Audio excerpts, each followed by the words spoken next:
What's up everybody, Griffey here. Nothing is certain in life except death, taxes, and Rotten Tomatoes blowing it. Here is a list of amazing horror sequels that got bad Rotten Tomatoes scores.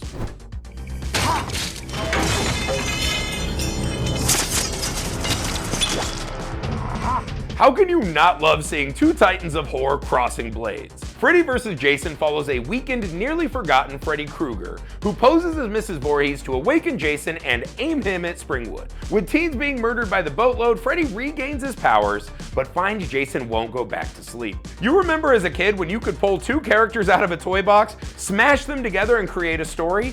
That's this film. They both got good licks in. When Freddy wakes up in the real world, which is the dumbest thing they keep putting in Nightmare on Elm Street movies, Jason beats the dog shit out of him, and you're like, okay, this won't be much. But then through tricks and chicanery and kind of Krav Maga, Freddy gets his licks in and it becomes a more believable fight. This movie does a fun job of jumping between set pieces that honor both franchises. I mean, come on, Freddy authoring a nightmare version of Jason's traumatic camp origin was a dream come true. They even had a real-life pre-fight press conference to hype the movie. Thankfully, both fighters weighed in fully clothed. We didn't get to see Kane Hodder versus Robert Englund, but this movie still gave us those big poster moments we have always imagined.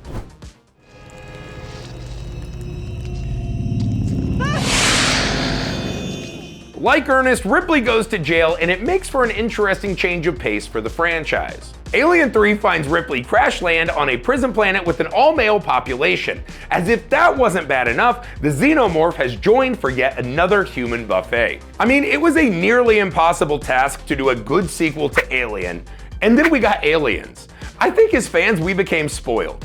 Alien³ isn't up to the level of the first two, but most movies aren't.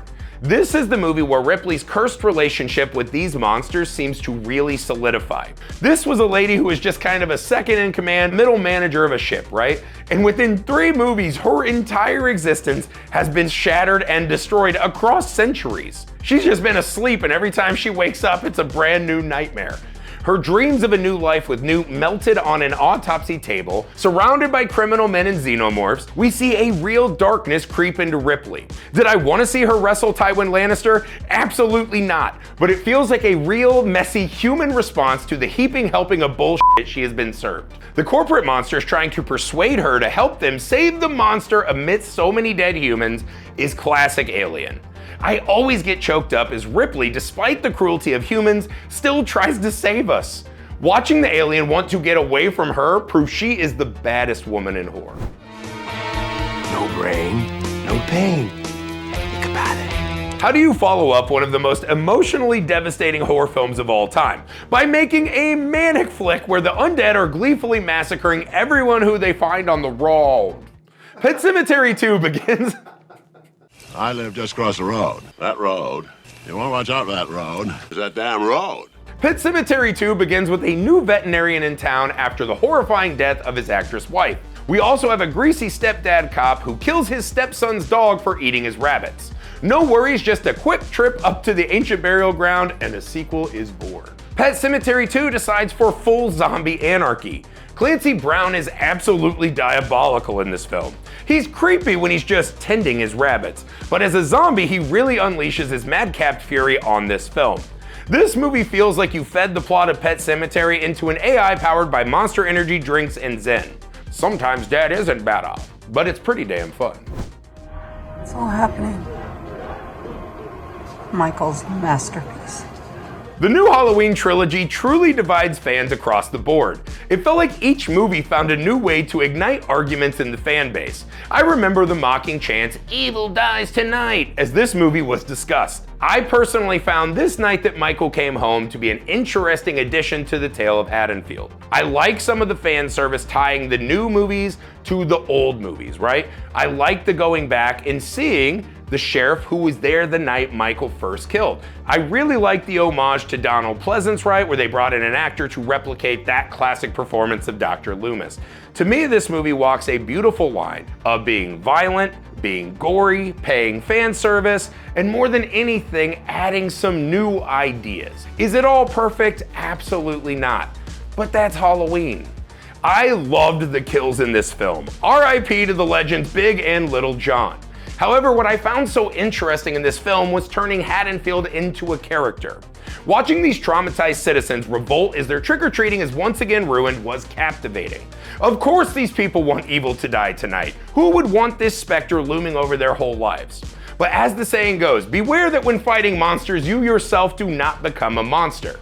Watching the town folks terrorize a man into leaping to his death showed us that evil didn't die tonight, but was born into all those scared hearts. All the town people were like, "Well, we whipped his ass, we all had bats and weapons, we done beat him," and then he just sits up and he's like, "F you, F you, F you," and just murders everyone, letting us know he's not a man anymore. He is a supernatural beast who's gonna slaughter everyone. And you're just like, Michael, make sure to stab them all in the neck so we cannot hear that chant anymore. Tiffany, will you be my bride? Oh, Chucky. Yes. Yes. All horror movie franchises hit this point. We start to like the killer a little too much, which makes us lose the horror elements of the storytelling, right? We kind of hit the point where you're just laughing at him. Thankfully, Bride of Chucky made a brilliant decision and leaned into the comedy of Chucky. The movie deciding to get ahead of the comedy allows us to take it more seriously in a strange bit of math. This sequel is the story of Chucky's former lover reawakening the doll with voodoo. The romance isn't a match made in heaven and finds our couple trapped in a rubberized hell. With her iconic voice, Jennifer Tilly created an iconic partner who could hold her own with one of horror's top killers. Not only do we get a chat with Chucky more thanks to Tiffany, we get to learn some interesting developments. After an amazing waterbed kill, we see Chucky and Tiffany put the honeymoon suite to good use. Nothing can prepare you for Chucky going full rubber Pinocchio. Chucky, do you have a rubber? Tiff, I am a rubber. The doll looks incredible in this movie. And speaking of, Tiffany is instantly iconic. The dress, the leather jacket, the tattoo on the By the way, how many little girls came to my house this year dressed as that doll? I'm assuming you parents haven't seen that movie. Stop dressing elementary school girls as Tiffany. God, what? Jesus Christ. Not quite.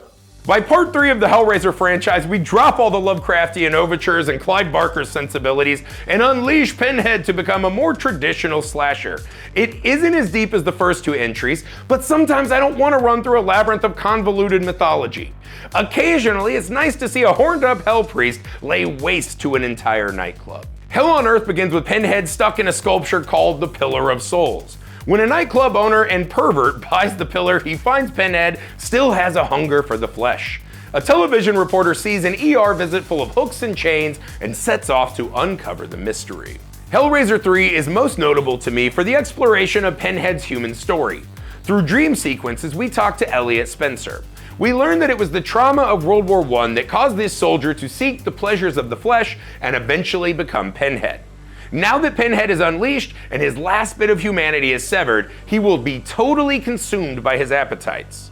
This little flourish of backstory adds a tragic layer to this most stoic movie monster to me. Then of course we all remember Pinhead creating his new Cenobites. These are real names: Pistonhead, Dreamer, Barbie, CD, and Camerahead.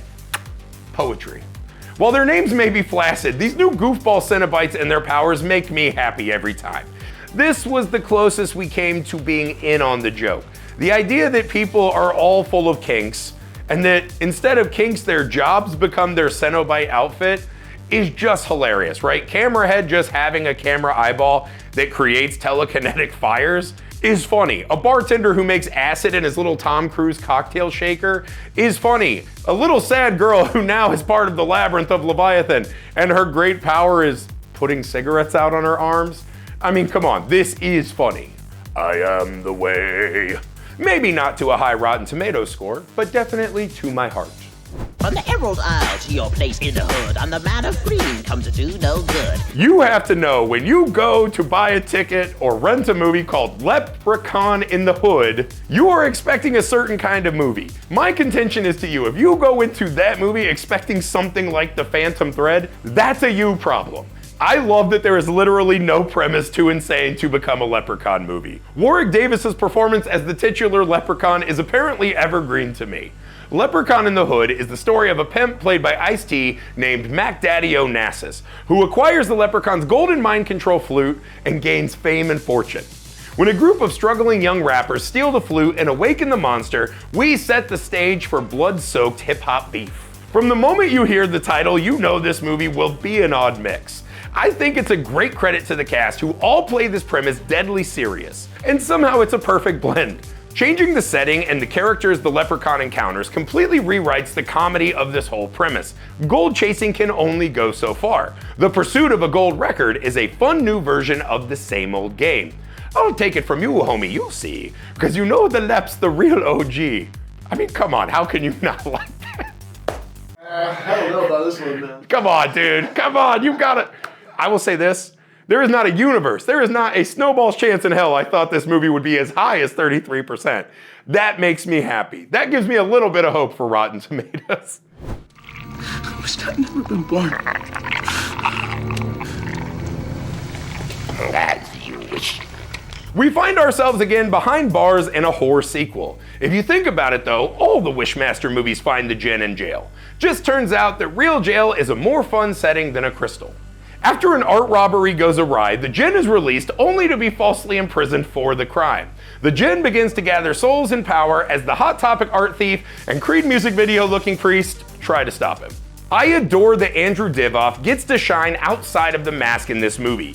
His voice is obviously iconic, but he makes a meal out of these inmates. The scene no one will ever forget in this film is the lawyer who is forced to contort himself to fulfill a prisoner's wish. I mean, that face, those legs, good lord.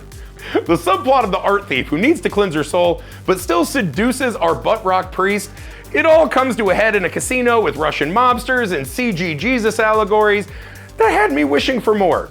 What's it gonna take? Your soul and a pack of cigarettes. Seems reasonable. I don't expect my horror sequels to be perfect. I expect them to have fun and try new things. And Wishmaster 2 has plenty of horror and laughs. Not worried about the 9%? I ain't worried about the 9%. I got made fun of for picking Orca that was 8%, and the fans came to my defense. I'm sure there's at least 10 of you out there that like Wishmaster 2, like me. Please, God, please back me up.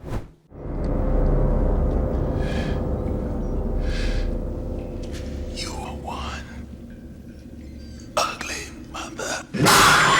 Some of you were not happy with me claiming the Predator was a wuss. Totally fair, we all love the Predator. I love the Predator. At least I loved the first two Predators and forcibly erased all the others from my mind until Prey. Predator 2 travels from the jungle to the urban jungle for its sequel. A crime scene full of skinned drug dealers lets cops know this isn't going to be a normal manhunt. You'll move, face. I don't have a good Danny Glover impression.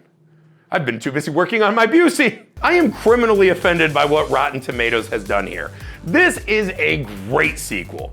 I didn't expect it to be an A+, but 29%? Are you shitting me? You take him out of the jungle and you just put him in the real world. You have him fighting drug dealers. You have him fighting a cop. This gives it a flavor and a closer to home kind of horror that I think the Predator really benefits from in this movie.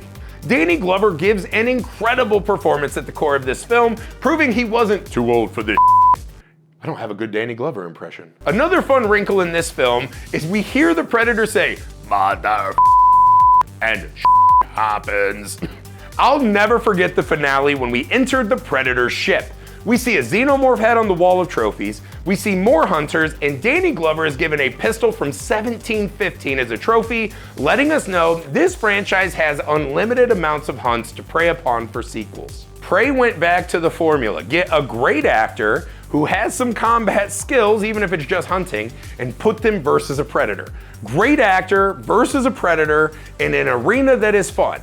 That's the whole franchise. That's all you gotta do. That's my list of horror sequels that Rotten Tomatoes didn't like, but I did. What much maligned horror sequel did I miss? And if you say Exorcist II Heretic, I'm going to produce a green splat all over myself.